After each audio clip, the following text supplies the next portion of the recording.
But I think you can say that access economy is exactly the same as sharing economy. It's as the word says, it gives access to assets instead of owning them.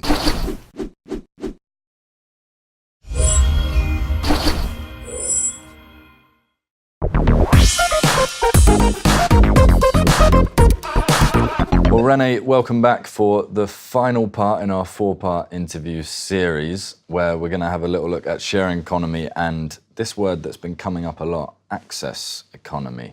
So start off, welcome back. Thank you for having me. You're welcome. So yeah, like when we had our last discussion on sharing economy, you used this word access quite a lot. So with that being said, what is access economy? Thanks for this question. I think it's, again, one of those buzzwords. I mentioned before that sharing economy is an umbrella term. And it's a lot about accessing to goods and assets. And to my opinion, it's a synonym. I prefer access economy because it's more, it's clearer, it's more precise. Even Jeremy Rifkin wrote an entire book about access economy, but more from a sociological point of view. But I think you can say that access economy is exactly the same as sharing economy. It's as the word says, it gives access to assets instead of owning them. You pay just for renting or using them for a given period of time. Mm-hmm. So then, what are the main challenges of this kind of system? I think we have different challenges related to sharing or access economy. One, it's not necessarily the right order. It's a lot about regulations. In any system, there is a need for rules. The big question in the area of sharing economy is, do we need the same rules than in the traditional business area? But there is need for regulations, that's obvious. The problem here we face is it's a timing.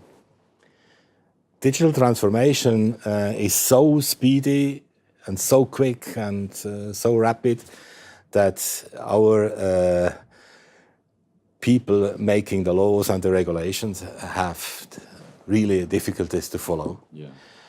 And that's clear, this room, some companies have used it, and it's maybe not a bad thing. Huh? Start doing it, see what happens, and then develop the rules.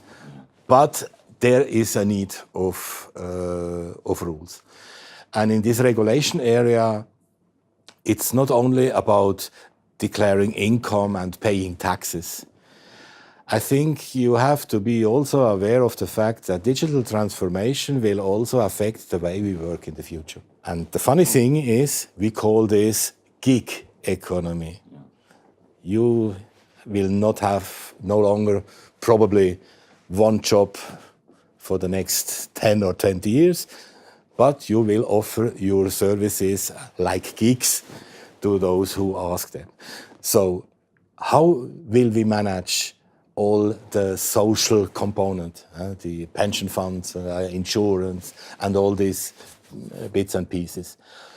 There is a huge need to think about, and I hope that our political responsibles become very quickly aware of the need for speed in this area and not going ahead, as you can read quite every day in the newspapers, sharing economy is the devil, it's slavery, they do not pay taxes, etc. No, they pay taxes and they will pay taxes.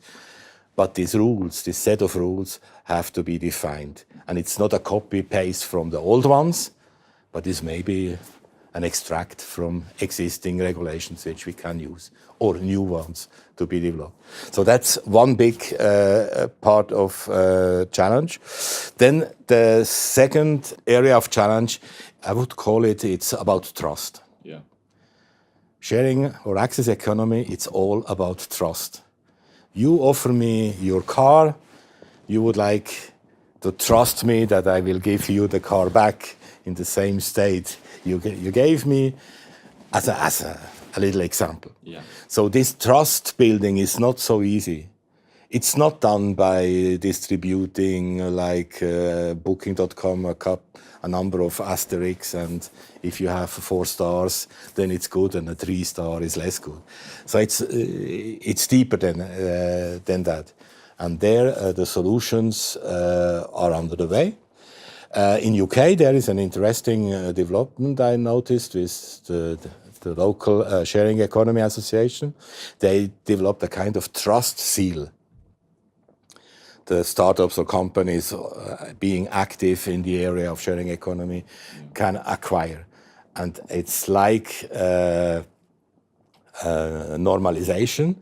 To acquire this trust seal, you need to fulfill a certain number of criteria. And that's about transparency, the way you use privacy, the way you declare incomes, etc. And I could imagine that this is a potential future, that you have a kind of quality label, and through this solving some of the challenges. René, thank you so much for speaking with us. It's been an absolutely fascinating series of interviews, so thank you so much. Thank you. And thank you for watching. If you like this interview and would like to see the whole series with René, head over to dukascopy.tv.